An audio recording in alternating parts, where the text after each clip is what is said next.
of course.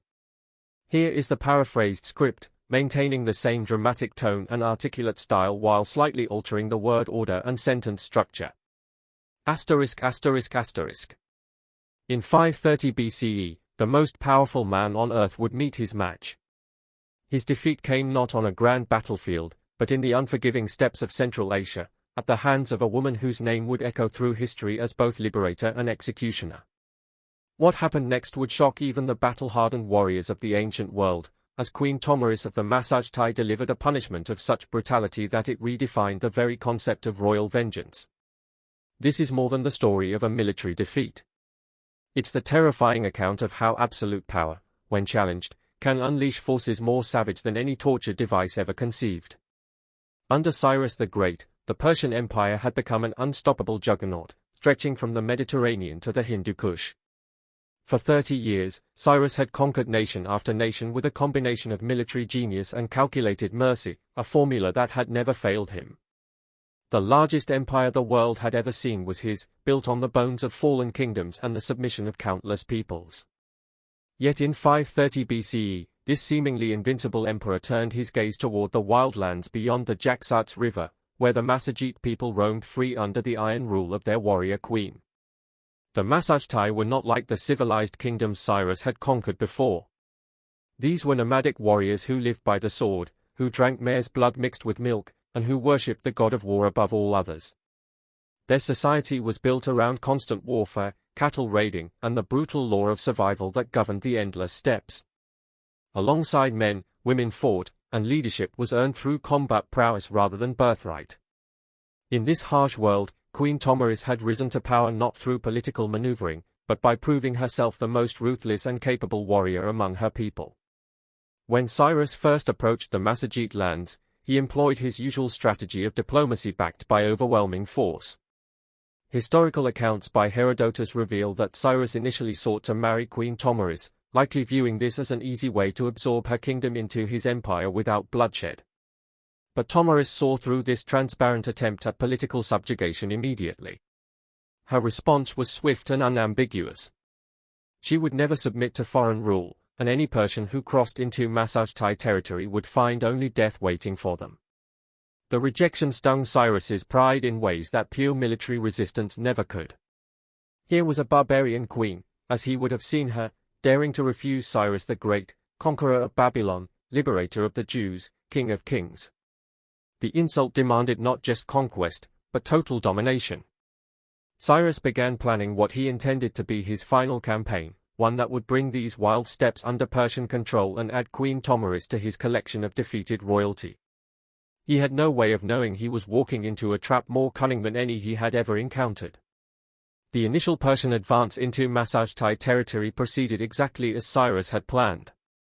His engineers built a bridge across the Jaxartes River, a feat of engineering that demonstrated Persian technical superiority to the nomadic tribes.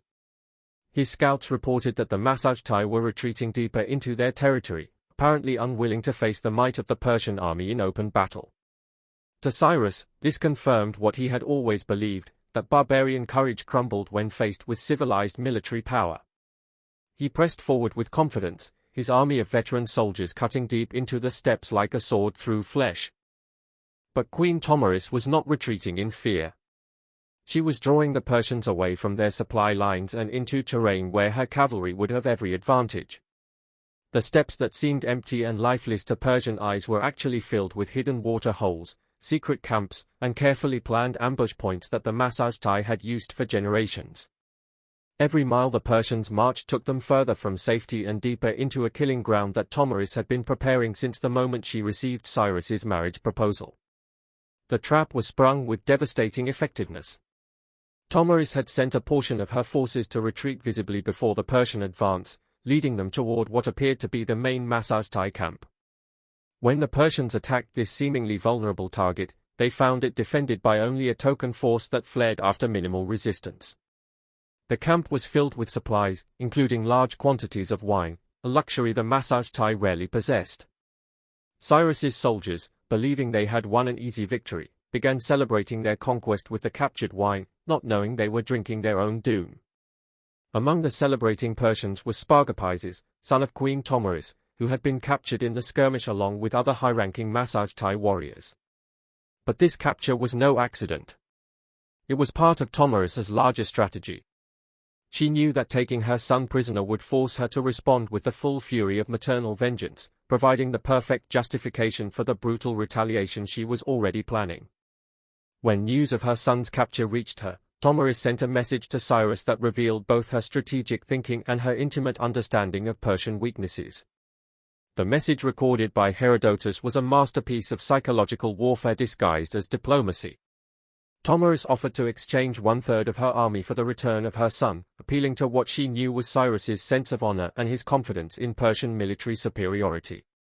She suggested that Cyrus would surely prefer to face her forces in open battle rather than resort to capturing women and children.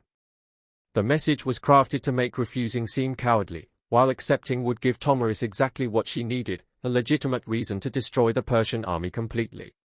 Cyrus, perhaps influenced by his long string of victories, made the fatal decision to reject this offer. Instead, he chose to use Spargapises as a hostage to force Tomyris's submission, not understanding that he was dealing with a culture where death in battle was considered more honorable than life in bondage. When Spargapises realized he had become a tool in his captor's political games, he chose the path that Massagetae honor demanded. According to historical accounts, he requested that his bonds be loosened temporarily, then used the opportunity to take his own life rather than serve as leverage against his mother and his people. The news of her son's death reached Queen Tomyris like a lightning bolt, transforming her from a calculating strategist into an instrument of pure vengeance. The historical record suggests her grief was overwhelming, but it was immediately channeled into a fury that would make the steppes run red with Persian blood. She sent one final message to Cyrus, and the words that have survived show us the terrible resolve of a mother who had lost everything she held dear. This was no longer about territorial disputes or political independence. It had become personal in the most dangerous way possible. Her message to Cyrus was brief, but terrifying in its implications. Bloodthirsty Cyrus, do not be lifted up by this thing that has happened, that with that fruit of the vine, whereof you Persians, fill yourselves even to madness, so that as the wine goes down into your bodies, evil words rise up in you. Do not be lifted up by such a victory as this, and destroy my son. Now I give you good advice. Give me back my son and get out of my country with no harm done. But if you will not do this, I swear by the sun, the Lord of the Massagetae, I will give you your fill of blood, though you be never so thirsty for it. The promise of blood was not metaphorical. In Massagetae culture, blood held sacred significance, and Tomyris was making a ritual vow that would bind her to a specific form of vengeance. She was not simply threatening to kill Cyrus in battle. She was promising something far more personal and horrifying. The phrase, give you your fill of blood, carried implications that would only become clear after the final confrontation. Cyrus, steeped in Persian concepts of honor and completely unfamiliar with Massagetae religious practices, likely interpreted this as typical barbarian bravado rather than the sacred oath it actually represented.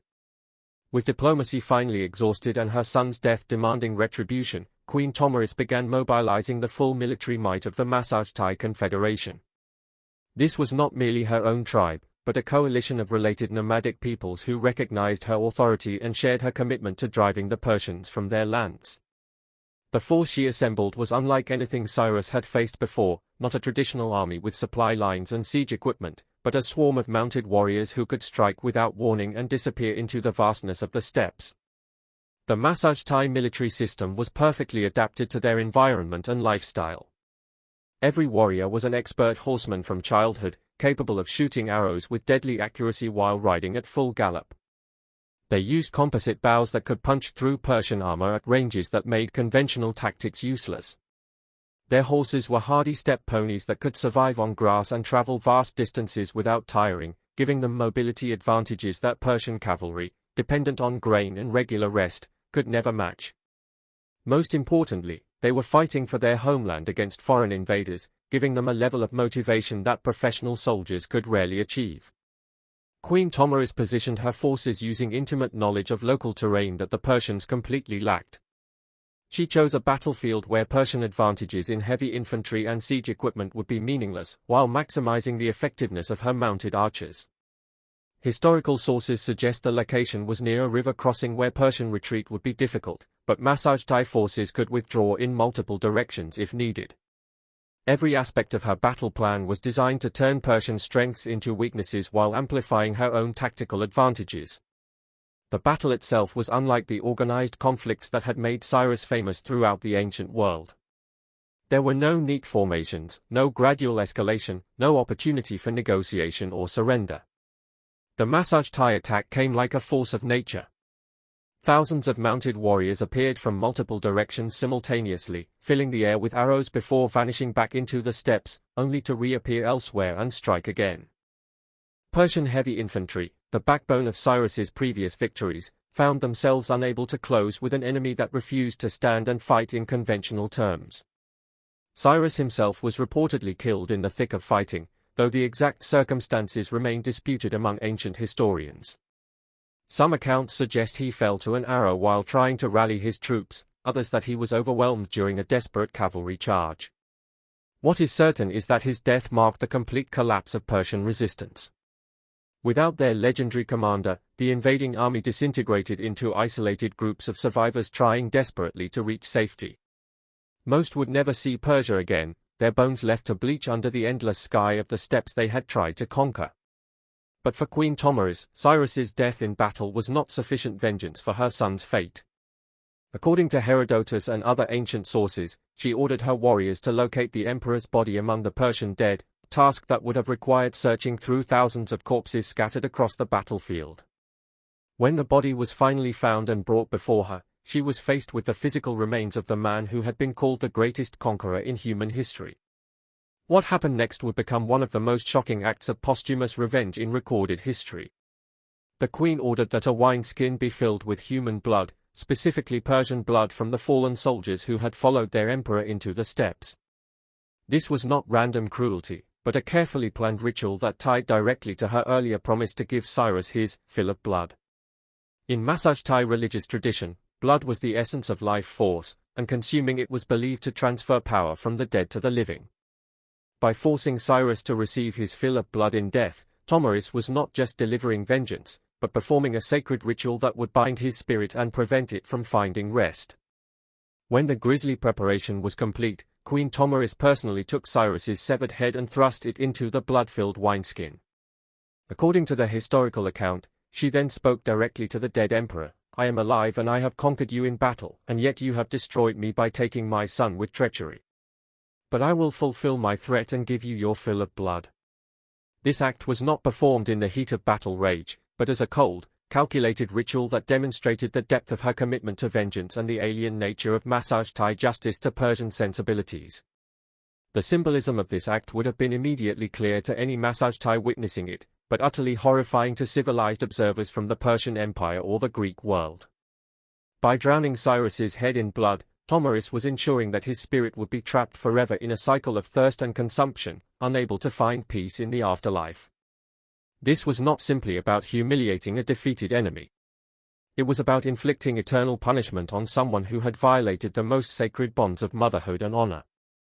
The very excess of the revenge served to communicate the magnitude of Cyrus's offense in Massagetae terms. Word of Cyrus's death and the manner of his treatment spread rapidly throughout the ancient world, carried by the few Persian survivors who managed to escape the steppes and by traders who witnessed the aftermath. The story took on mythical proportions as it was retold, with some versions emphasizing the martial prowess of Queen Tomyris while others focused on the gruesome fate of the great emperor. Greek historians like Herodotus preserved the account not just as historical record, but as a moral lesson about the dangers of hubris and the terrible price of underestimating one's enemies. The immediate consequences of the Persian defeat were catastrophic for the empire Cyrus had built. The loss of their founder and a significant portion of their military strength created a succession crisis that threatened to tear the empire apart.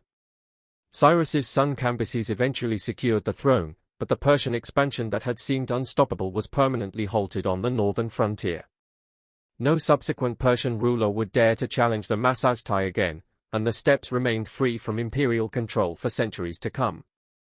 For the Massagetae Confederation, victory over the Persian Empire established Queen Tomyris as one of the most feared rulers in the ancient world. Her successful defense of nomadic independence inspired other steppe peoples to resist foreign conquest, creating a pattern of resistance that would persist for over 1,000 years. The tactical innovation she employed against the Persians, using mobility and terrain to neutralize conventional military advantages, became standard practice for nomadic warriors facing settled empires. Her legacy lived on in the military traditions of peoples from the Scythians to the Mongols. The psychological impact of Tomyris's victory extended far beyond military considerations. She had demonstrated that the mightiest empire in the world could be defeated by people considered barbarians, and that conventional notions of civilization and savagery were more complex than imperial propagandists claimed. The image of the great Cyrus's head submerged in blood became a powerful symbol of the limitations of imperial power and the terrible consequences of underestimating one's opponents, particularly when family honor and cultural survival were at stake. Modern historians continue to debate the exact details of these events, as ancient sources sometimes contradict each other and archaeological evidence from the steppes is limited. However, the core narrative of a nomadic queen who used superior tactics and intimate knowledge of local conditions to defeat a vastly larger imperial army is supported by multiple independent sources. The story has resonated through history precisely because it challenges conventional assumptions about power, gender, and the nature of civilization itself. The methods Queen Tomyris used to defeat Cyrus reveal a sophisticated understanding of psychological warfare, strategic deception, and the exploitation of cultural differences. Her use of her son's capture as a catalyst for total war, her manipulation of Persian confidence and honor codes, and her choice of battlefield all demonstrate military thinking that was far more complex than her enemies realized. The brutality of her final revenge was not mindless savagery, but a carefully calculated act designed to send a message that would prevent future invasions. Perhaps most significantly, the story of Queen Tomyris forces us to confront uncomfortable questions about the nature of justice and proportional response. From a Persian perspective, Cyrus was engaged in standard imperial expansion using methods that had proven successful throughout his career. From Tomyris's viewpoint, he was an invader who had killed her son and threatened her people's existence. The collision between these worldviews produced violence that shocked even the battle-hardened ancient world, reminding us that the most terrible conflicts often arise not from pure evil, but from irreconcilable differences in values and perspective. In the end, Queen Tomyris achieved something that no other opponent of Cyrus the Great had managed. She didn't just defeat him, she erased him. The Persian Empire survived his death and continued to expand in other directions, but the northern frontier remained forever closed to imperial ambition. The steppes that had swallowed Cyrus and his army remained free, defended by the memory of a queen who proved that even the greatest conqueror in history could be broken by someone more ruthless than he ever imagined. Her legacy stands as a testament to the terrible power of maternal vengeance and the price that empires pay when they mistake cultural difference for weakness.